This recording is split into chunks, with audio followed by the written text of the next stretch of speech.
Hello viewers, welcome to our AN education unit. आज हम वर्णमाला चैप्टर को समझेंगे। वर्णमाला चैप्टर आप लोगों को पता है, वर्णों की कुल संख्या अगर आप देखिएगा 52 होगा, या तो 52 या फिर 44। ठीक है, आप 52 को भी सही कर सकते हैं, 44 को भी सही कर सकते हैं। अगर आपका ऑप्शन में 44 52 दोनों है, फिर आपको 52 को ही सही करना है। यहाँ पर हम डिटेल में समझेंगे वर्णमाला को। सबसे पहले यहाँ पर स्वरों के बारे में दिया है कि उच्चारण की दृष्टि से हिंदी की ध्वनियां दो प्रकार की है, स्वर और व्यंजन। आपको पता है, उच्चारण की दृष्टि से अगर हम देखेंगे, स्वर और व्यंजन दो भेद है ध्वनियों का। तो एग्जाम में ये क्वेश्चन पूछा जा सकता है कि उच्चारण की दृष्टि से हिंदी की ध्वनियां कितने प्रकार की है। तो याद रखिए, दो प्रकार की है। पहला जो है स्वर है, फिर व्यंजन। स्वरों की संख्या जो है 11 है। अ से लेकर औ तक, यानी कि अ, आ, रसई, दीर्घई, रस्व, दीर्घ उ, री, ए, ऐ, ओ, इतना है हमारा स्वर। ठीक है, स्वरों की संख्या अगर आप देखिएगा 11 है स्वरों की संख्या। और हिंदी वर्णमाला में स्वर और व्यंजन ये दोनों देखने को मिलते हैं।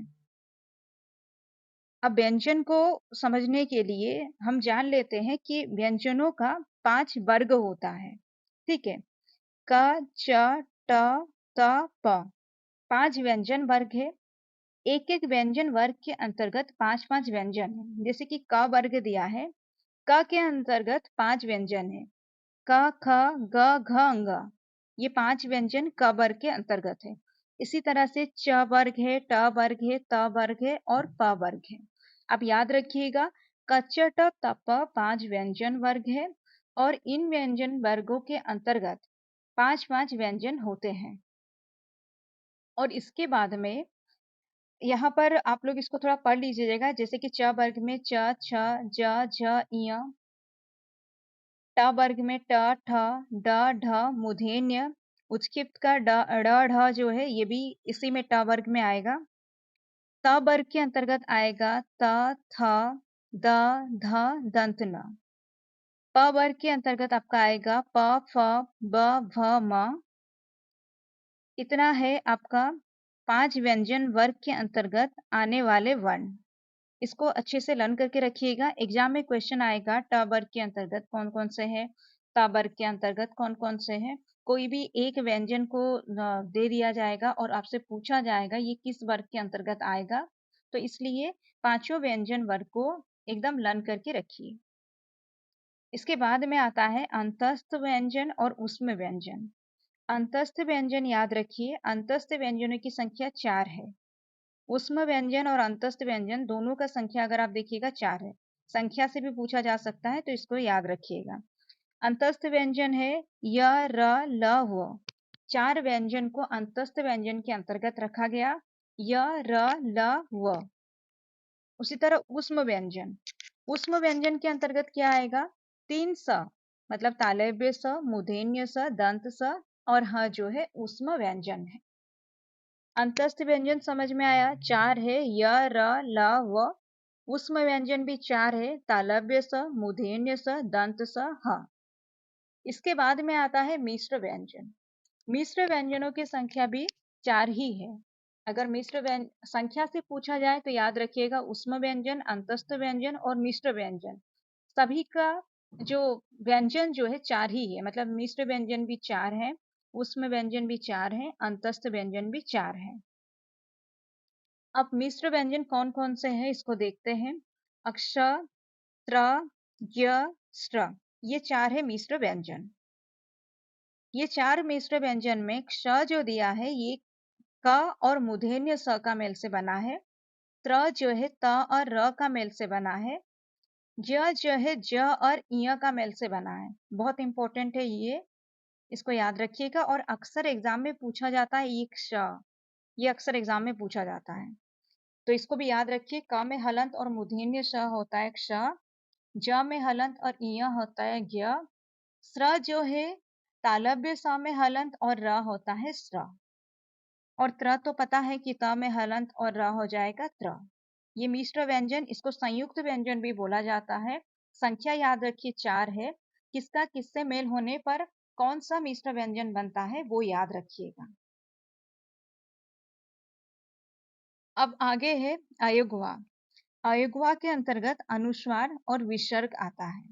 ठीक है, अनुस्वार और विसर्ग, यहाँ पर चिन्ह भी आप लोग स्क्रीन पर देख सकते हैं। ये जो है ये अनुस्वार का चिन्ह है, एक बिंदी। विसर्ग होता है ऊपर और नीचे, अगर एक बिंदी आए, ऊपर एक बिंदी रहेगा, नीचे एक बिंदी रहेगा, तो ये विसर्ग का उदाहरण है या विसर्ग का चिन्ह है, याद रखिएगा। अब हम इनको अयोगवा क्यों कहते हैं वो देखिए नीचे लिखा है। ठीक है, हम इनको अयोगवा इसलिए कहेंगे क्योंकि ये ना स्वर में और ना ही व्यंजन में इनको गिना जाता है। अनुस्वार और विसर्ग को अयोगवा बोला जाता है क्योंकि ना ये स्वर है और ना ही व्यंजन है, लेकिन फिर भी उनके साथ आते हैं। हम जब स्वर व्यंजन को पढ़ते हैं तो हम अनुस्वार और विसर्ग के बारे में पढ़ते हैं, और स्वर और व्यंजन में अनुस्वार विसर्ग का इस्तेमाल भी होता है। ठीक है, अब देखिए इनके अतिरिक्त एक आता है चंद्र बिंदु। चंद्र बिंदु पता है?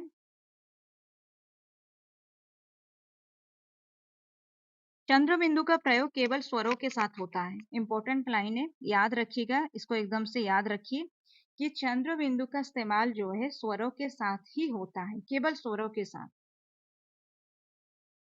सभी व्यंजन व्यंजन अलग अलग रूप में साधारणतः आधा उच्चारित हो पाते हैं। पूर्ण रूप से उच्चारित होने के लिए उनके साथ अ मिलाना पड़ता है। अब ये एक इम्पोर्टेंट पॉइंट है। यहाँ बोला गया कि व्यंजन जो है वो साधारणतः आधा उच्चारित हो पाते हैं। व्यंजन का जब आप उच्चारण कीजिएगा, साधारण रूप से उनका उच्चारण आधा ही होगा। उनका पूर्ण रूप से उच्चारण के लिए अ मिलाना पड़ता है उसमें। जैसे कि क है, क में हलंत रहता है, इसमें अ मिलाकर हम उसका उच्चारण करते हैं पूरा क। ठीक है, ये वाला लाइन बहुत इंपॉर्टेंट है कि व्यंजन अलग रूप में साधारणतः आधा उच्चारित होते हैं। पूर्ण रूप से उच्चारित होने के लिए उनके साथ अ मिलाना पड़ता है। उदाहरण भी दिया गया है, क का उदाहरण दिया गया है। क में हलंत लगाकर दिखाया जाता है, मतलब उदाहरण के रूप में आप ले सकते हैं। जैसे मैं अभी आपको बताई, क में हलंत होता है, ये जो है व्यंजन है, इसमें अ मिल गया तो वो बना पूरा रूप से क। और इसी को हम उच्चारण में इसी को लेते हैं, यही क का उच्चारण होता है। जब भी हम व्यंजन का उच्चारण करते हैं तो उसमें हम अ मिलाकर उच्चारण करते हैं। इसलिए बोला जाता है कि स्वर जो है अपने आप उच्चारित हो सकता है बिना किसी का सहारा से, लेकिन व्यंजन का उच्चारण के लिए हमें स्वरों का सहायता लेना ही पड़ता है। इसको याद रखिएगा। व्यंजन का जब उच्चारण करते हैं स्वरों का सहायता से करते हैं, ये याद रखिएगा। उसके बाद में है अरबी, फारसी, तुर्की से आगत शब्दों में क, ख, ग, घ, ज, फ ये जो दिया गया है, इसके नीचे में देखिए बिंदी लगा है। तो जो भी अरबी, फारसी और तुर्की से आगत शब्द हैं, उनमें इस तरह से ध्वनियों का इस्तेमाल होता है और उच्चारण में भी थोड़ा सा फर्क आता है। और अंग्रेजी से जो आता है, जैसे कि डॉक्टर जो लिखा होता है ना, ये अंग्रेजी का, उसके ऊपर में ये वाला लगता है आधा चांद, और कॉलेज में भी ये लगता है। तो अंग्रेजी से जो आता है उसके लिए ये इसका याद रखिए, ज के नीचे बिंदी, फ के नीचे बिंदी भी लगेगा, लेकिन मेनली यही होता है। आ के ऊपर में ये जो आधा चांद है, ये पहचान है अंग्रेजी का। ठीक है, अरबी, फारसी और तुर्की से आने पर उसके नीचे में बिंदी लगता है। अंग्रेजी से आने पर भी नीचे में बिंदी लगता है, लेकिन उसके साथ साथ आ के ऊपर में ये आधा चांद वाला मात्रा लगता है। इसको याद रखिएगा, ये चिन्ह लगता है। ठीक है,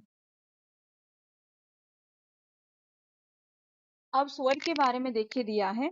स्वर वे ध्वनियां हैं जिनका उच्चारण में मुख विवर से बाहर आती हवा का कहीं कोई अवरोध नहीं होता। स्वर के बारे में बोला गया, स्वर वे ध्वनियां हैं जिनके उच्चारण में मुख विवर से बाहर आती हवा का कहीं कोई अवरोध नहीं होता। मतलब जब हम स्वरों का उच्चारण करते हैं, हमारे मुंह के अंदर से या उच्चारण अवयव से टकराते हुए हवा जो बाहर आता है, उसका कोई अवरोध नहीं होता।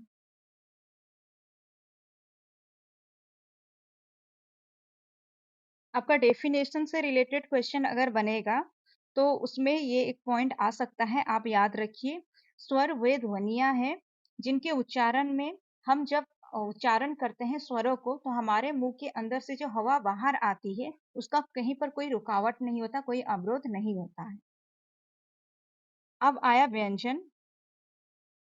व्यंजन वे ध्वनियां हैं जिनके उच्चारण में मुख विवर से बाहर आती हवा का कहीं ना कहीं पूर्ण या आंशिक अवरोध होता है। तो यहाँ पर बोला गया कि स्वरों का उच्चारण में हवा जो बाहर आती है कोई अवरोध नहीं होता है, लेकिन व्यंजन के उच्चारण में हवा जो मुख से बाहर आती है वो पूर्ण रूप से या आंशिक रूप से उसका अवरोध होता है। ठीक है, रुकावट यहाँ पर देखने को मिलेगा। तो व्यंजन का डेफिनेशन बहुत इंपॉर्टेंट है, याद रखिएगा।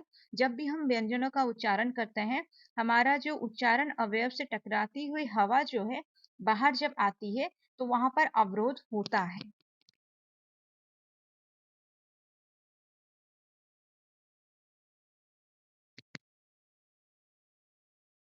अब आगे देखिए अर्ध व्यंजन वर्ण। अर्ध व्यंजन वर्ण क्या है ना, कैसे अर्ध व्यंजन होता है, बनता कैसे है, किस प्रकार हम अर्ध व्यंजन बनाते हैं वो दिया गया है। हिंदी में अर्ध व्यंजन वर्णों के रूप चार प्रकार से बनते हैं। कुछ वर्णों का हुक हटाकर, हुक हटाकर मतलब ये जो क लिखा होता है, ये मिलने पर होता है क, यही वाला पार्ट को हटाकर इसको बोला जाता है हुक।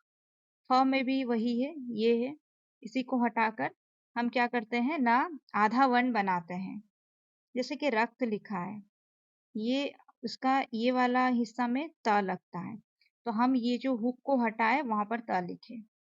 तो इस तरह से कुछ वर्णों का हुक हटाकर, पहला वाला जो है हुक हटाकर, हुक कैसे हटाया गया, यहाँ देखिए क जो है, क का पूरा रूप ये होता है, इसी को हटा देते हैं, इतना को हटाने के बाद हम इसकी जगह पे त लिखे, तो ये हो गया आपका हुक हटाकर। कुछ वर्णों की खड़ी पाई हटाकर, खड़ी पाई हटाकर कैसे, जैसे कि यहाँ पर ख लिखा है, ये है खड़ी पाई, इसको हटा दिया जाए। ग लिखा है, इसको हटा दिया जाए, ये है खड़ी पाई। तो खड़ी पाई हटाकर भी कुछ व्यंजनों को हम अर्ध, कुछ वर्णों को हम अर्ध वर्ण बनाते हैं। उसके बाद देखिए कुछ वर्णों के नीचे हल चिन्ह लगाकर, हल चिन्ह लगाकर ये तो आप लोगों को पता होगा, ये सबसे इजी है, ये सबको पता है। हलंत का चिन्ह लगाकर, ठीक है, हल चिन्ह लगाकर मतलब हलंत का चिन्ह लगाकर,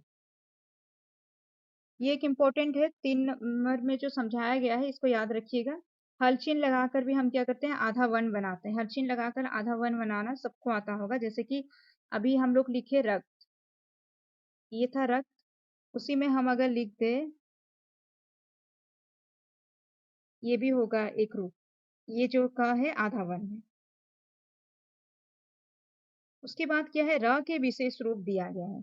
र का इस्तेमाल कैसे होता है, इस रूप में होता है, जैसे कि चक्र में इसका इस्तेमाल होता है, तर्क में ये इस्तेमाल हुआ, ट्रक में इसका इस्तेमाल हुआ। तो ये 3 रूप जो है इसको याद रखिएगा। ये रूप 3 तरह का रूप है र का। जब हम शब्द बनाते हैं तो र को 3 तरह से हम इस्तेमाल करते हैं। एक पूर्ण रूप से र लिखा जाता है, दूसरा क्या है इस तरह से, जैसे चक्र में जो लगा र, तर्क में जो र लगा, ट्रक में जो र लगा, ये 3 रूप भी दिया गया है। और एक तो सीधा सीधा र पूरा लिखते हैं हम। अब आगे देखिए ध्वनियों का उच्चारण। ध्वनियों का उच्चारण के अंतर्गत हम देखेंगे सबसे पहले स्वरों का उच्चारण। स्वरों के उच्चारण में जिह्वा ही सक्रिय रहती है। तो स्वरों के उच्चारण में जिह्वा ही सक्रिय रहती है। कभी जीभ का अगला भाग, कभी मध्य भाग, कभी पिछला भाग उच्चारण में सहायक होता है। तो हम जब उच्चारण करते हैं स्वरों का, तो कभी जीभ का अगला भाग यानी कि आगे का भाग, कभी मध्य भाग, बीच वाला भाग, कभी पिछला भाग, कभी पीछे वाला भाग जो है सहायक बनता है उच्चारण में। इस प्रकार स्वरों के 3 भेद होते हैं, और इसी को आधार करके जिह्वा की सक्रियता को आधार बनाकर हम अगर देखेंगे तो इसको 3 भागों में हम विभाजित कर सकते हैं। और ये 3 किस प्रकार है, पहला है अग्र स्वर, दूसरा है मध्य स्वर, तीसरा है पश्च स्वर। अग्र स्वर क्या है ना, इसका उच्चारण में जीवा का अगला भाग का इस्तेमाल होता है। मध्य स्वर का उच्चारण में जीवा का बीच वाला जो हिस्सा है उसका इस्तेमाल होता है। पश्च स्वर का उच्चारण में जीवा का पिछला भाग जो है उसका उच्चारण, उसका सहायता से उच्चारण होता है। अग्र स्वर, अग्र स्वरों का संख्या याद रखिए, अग्र स्वरों की संख्या भी पूछा जा सकता है, 4 है। ई और ए, ये है अग्र स्वर। ह्रस्व दीर्घ ई, ए ऐ, ये जो 4 है ये अग्र स्वर है। और इनका जब हम उच्चारण करते हैं तो जीभ का अगला हिस्सा जो है सहायक बनता है। ठीक है, रस्वई, दीर्घई, ए ऐ, जब हम इनका उच्चारण करते हैं, इन चारों स्वरों का जब उच्चारण करते हैं, तब जीभ का अगला भाग सहायक बनता है। मध्य स्वर कितना है? एक है। मध्य स्वर आप लोगों को याद रहेगा, ये तीन में से ना कोई दो को भी याद रखेंगे अगर आप, तीसरा आपका सही बनेगा। तो मध्य स्वर के अंतर्गत क्या जाएगा? एक ही दिया गया है स्वर, वो है अ। मतलब अ का जब उच्चारण करते हैं तो जीभ का बीच वाला हिस्सा जो है सहायक बनता है। उसके बाद है पश्च स्वर। पश्च स्वर मतलब पीछे वाला हिस्सा सहायक बनेगा। ह्रस्व दीर्घ ओ और आ जो है पश्च स्वर के अंतर्गत जाएगा।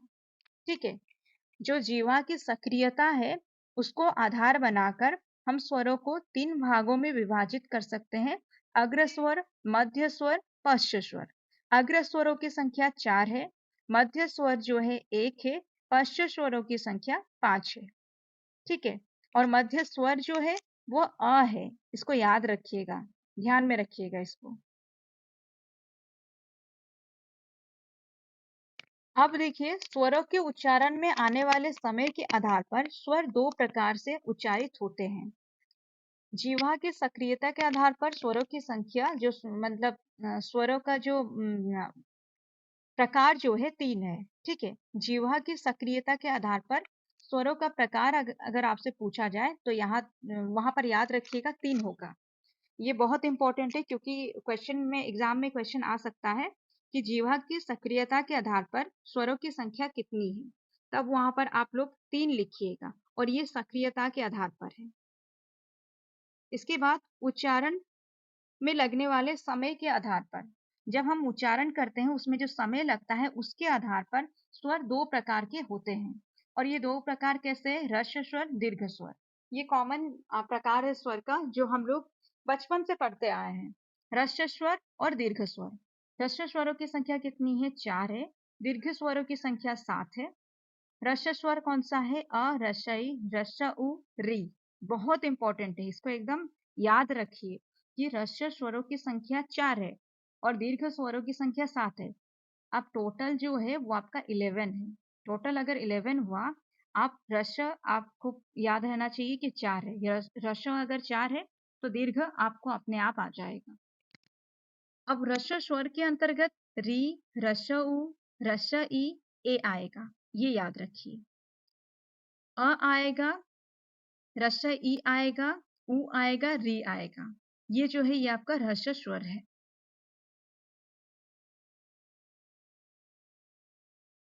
इससे बहुत बार क्वेश्चन आया है, इसको एकदम आराम से नोट डाउन कर लीजिए या फिर आपके पास बुक है तो वहां पर मार्क करके रखिए कि आपको ये याद रखना है। बहुत कॉमन है, बहुत सबको याद भी होगा, कुछ लोगों को लेकिन अभी तक याद नहीं होगा ये, तो उनको मैं बोलूंगी इसको याद कीजिए।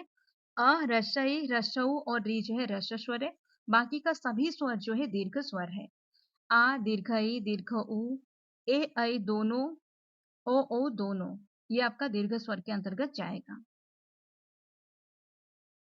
अब आगे देखिए, ह्रस्व स्वरों के उच्चारण में कम समय लगता है, दीर्घ स्वरों के उच्चारण में ह्रस्व स्वरों की तुलना में दुगना समय लगता है।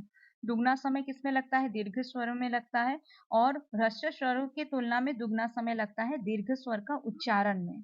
कम समय लगता है किसमें? ह्रस्व स्वर में। री का उच्चारण स्वर ना होकर व्यंजन री की तरह होता है। री का उच्चारण कैसे होता है? व्यंजन री की तरह होता है। और र में ह्रस्व ई वाला री होगा, ये याद रखिएगा कि री का उच्चारण जो है वो स्वर ना होकर व्यंजन री की तरह होता है और र में ह्रस्व ई, हमेशा याद रखिएगा। फिर भी वर्णमाला में ये स्वर के रूप में गृहीत है, इसे ह्रस्व स्वर माना जाता है। री का उच्चारण व्यंजन री की तरह होने पर भी इसको हम स्वर में काउंट करते हैं, स्वर में गिनते हैं और ये ह्रस्व स्वर के अंतर्गत आता है, री जो है। अब देखिए व्यंजनों का उच्चारण। व्यंजनों के उच्चारण में उनके स्थान, उच्चारण की चेष्टाएं या प्रयत्न मुख्य होते हैं। तो जब भी हम व्यंजन का उच्चारण करते हैं तो उच्चारण स्थान और चेष्टाएं, प्रयत्न जो है ये मुख्य होते हैं।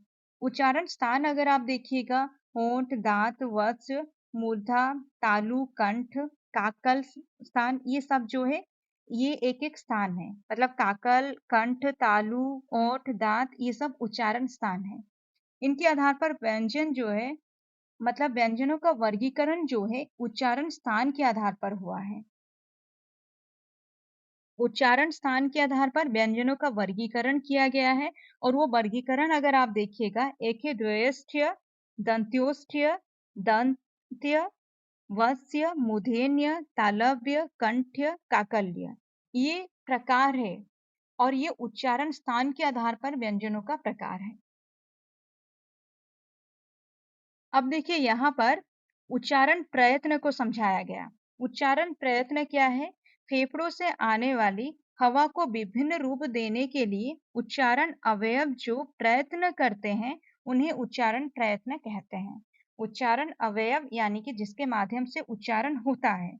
यहाँ बोला गया कि फेफड़ों से आने वाली हवा को विभिन्न रूप देने के लिए उच्चारण अवयव जो प्रयत्न करते हैं, जो कोशिश करते हैं, उन्हें उच्चारण प्रयत्न कहते हैं। स्पर्श, स्पर्श संघर्षी, नासिक्य, पार्श्विक, लुंठित, उत्क्षिप्त, संघर्षी, अर्धस्वर, ये प्रयत्न है। ठीक है, एक एक करके अभी हम समझेंगे। स्पर्श क्या है? मुख विवर में दो स्थानों को स्पर्श कहते हैं। मुख विवर में दो स्थान जो है उसको स्पर्श कहा जाता है। क, त, प, व आदि स्पर्श ध्वनियां, उदाहरण भी दिया गया क, त, प, व, ये जो है स्पर्श ध्वनियां हैं। जब हम उच्चारण करते हैं इनका तो हमारा जो मुख विवर में दो स्थानों का स्पर्श होता है, इसलिए इनको स्पर्श के अंतर्गत रखा गया। उसके बाद स्पर्श संघर्षी। स्पर्श संघर्षी क्या है? मुख विवर में हवा के रुकने के बाद घर्षण के साथ बाहर निकलने को स्पर्श संघर्षी कहते हैं। कि मुख विवर में हवा के रुकने के बाद, हवा पहले मुख विवर में रुकती है फिर बाद में घर्षण के साथ बाहर निकलने को स्पर्श संघर्षी कहते हैं। और स्पर्श संघर्षी के अंतर्गत कौन कौन से है? च, छ, ज, झ। बहुत इंपॉर्टेंट है, याद रखिएगा। स्पर्श संघर्षी के अंतर्गत आपका आएगा च, छ, ज, झ। ठीक है, और यहाँ पर स्पर्श संघर्षी कैसे हुआ? पहले स्पर्श फिर संघर्ष। यहाँ बोला गया हवा के रुकने के बाद घर्षण होता है, घर्षण के साथ हवा बाहर निकलती है और इसको हम स्पर्श संघर्षी बोलते हैं। और स्पर्श संघर्षी व्यंजनों को अगर आप देखिएगा च, छ, ज, झ। इसके बाद नासिक्य। नासिक्य जो है इसको पंचमा अक्षर भी बोला जाता है। ठीक है, नासिक्य को पंचमा अक्षर भी बोला जाता है। और 5 व्यंजन वर्ग जो है क, च, ट, त, प, 5 व्यंजन वर्ग का अंतिम अक्षर या पांचवा अक्षर जो है उन्हीं पांचों को बोला जाता है पंचमा अक्षर या नासिक्य। अंग, इय, मूर्धन्य, दंतन, म, ये जो है पांचों व्यंजन वर्ग का अंतिम व्यंजन है और इन्हीं को पंचमा अक्षर बोला जाता है, इन्हीं को नासिक्य भी बोला जाता है। हवा के नासिक मार्ग से निकलने से नासिक की ध्वनियां उच्चारित होती हैं। अब और एक चीज याद रखिए कि हवा के नासिक मार्ग जो है ना, वहां से निकलने से नासिकीय ध्वनियां उच्चारित होती हैं। कहाँ से हवा निकलती है? नासिक मार्ग से, और तभी नासिकीय ध्वनियां उच्चारित होती है, इसलिए इसका नाम भी रखा गया है नासिक्य। और इनकी संख्या याद रखिए 5, इनको पंचमा अक्षर भी बोला जाता है। इसके बाद में है पार्श्विक। पार्श्विक क्या है? हवा के जिह्वा के किनारे से होकर निकलने से पार्श्विक ध्वनियां उच्चारित होती है। हवा जो है वो जिह्वा के किनारे से होकर निकलने से पार्श्विक ध्वनियां उच्चारित होती है। कहाँ से हवा निकलती है? जीभ के किनारे से। और ये जो पार्श्विक है ये एक ही है, और कौन सा है ये? ल। ल को पार्श्विक बोला गया है, याद रखिएगा। ल जो है पार्श्विक है। हवा के जिह्वा के किनारे से होकर निकलने से पार्श्विक ध्वनियां उच्चारित होती है। हो सकता है इस तरह से डेफिनेशन दे दे कि जैसे कि हवा की जिह्वा